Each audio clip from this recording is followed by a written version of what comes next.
Vous savez que je viens de Chine, nous dit Watchmani. Et il poursuit, je dois prêcher dans des villages, rencontrant de simples croyants. J'ai l'habitude d'utiliser des illustrations simples. Je me trouvais, nous dit-il, un jour dans une simple réunion de croyants dans un village. J'essayais de leur dire quelque chose au sujet de l'unité du corps. Ce que veut Dieu, c'est un corps unique. Je me rendais bien compte qu'il leur était difficile de comprendre cela. Si tout ce qui concernait la nouvelle naissance était au-delà de la compréhension de Nicodème, la question d'un corps l'était bien plus pour un simple Chinois. Il ne savait pas ce que cela pouvait être. Nous ne sommes pas tous un, nous sommes des individus. Comment pouvons-nous être un? Et j'ai beaucoup prié à ce sujet. Oh Seigneur, tu dois me donner quelque chose pour que ces gens puissent voir qu'ils sont un. Un dimanche matin, nous avons alors partagé le repas du Seigneur. Je leur dis, frères, avant de rompre le pain, je vous demande de regarder attentivement à ce pain.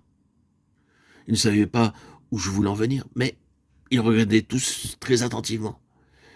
Après avoir rompu le pain, j'ai lu dans 1 Corinthiens 10, nous sommes arrivés au verset 17. Nous qui sommes plusieurs, nous sommes un seul pain.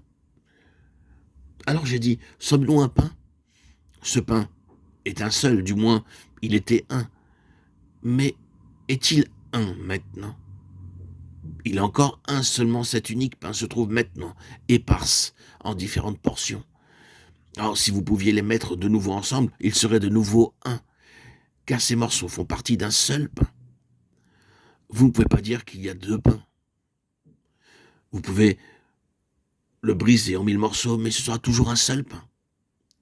Vous ne pouvez nier qu'il y avait un seul pain, car c'est la réalité. Il n'est pas possible de faire de ce pain un seul pain, car il s'agit d'un domaine matériel. Mais considérez que vous avez reçu en vous le Seigneur, et cela n'a jamais été en quelque sorte partagé ni brisé. C'est sur cette base que nous sommes tous un. C'est parce que nous sommes participants d'un seul Seigneur. Chacun d'entre nous a reçu un seul et même Seigneur, et ce Seigneur ne pourra jamais être divisé. Il appartient au domaine de l'esprit. Vous pouvez rompre le pain, mais vous ne pouvez pas diviser le Seigneur. C'est pourquoi nous sommes un. Loué soit le Seigneur, la lumière fut accordée à beaucoup parmi eux.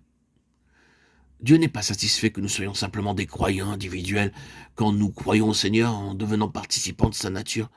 Cela signifie que quelque chose s'est passé. Vous êtes devenu un membre d'un seul corps que Dieu édifie. Il n'est pas satisfait par ce qui est individuel.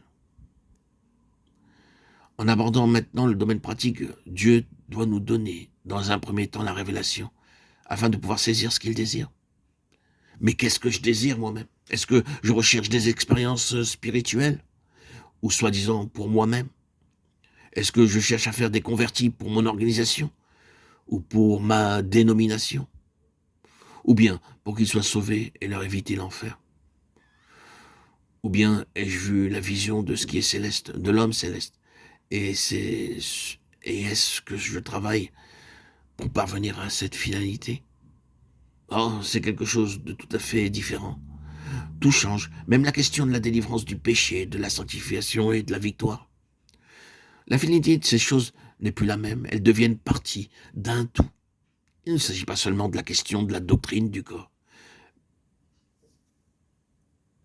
Vous ne pouvez pas en faire simplement un principe. Vous devez le voir. Et quand cela est vu, alors la différence est considérable.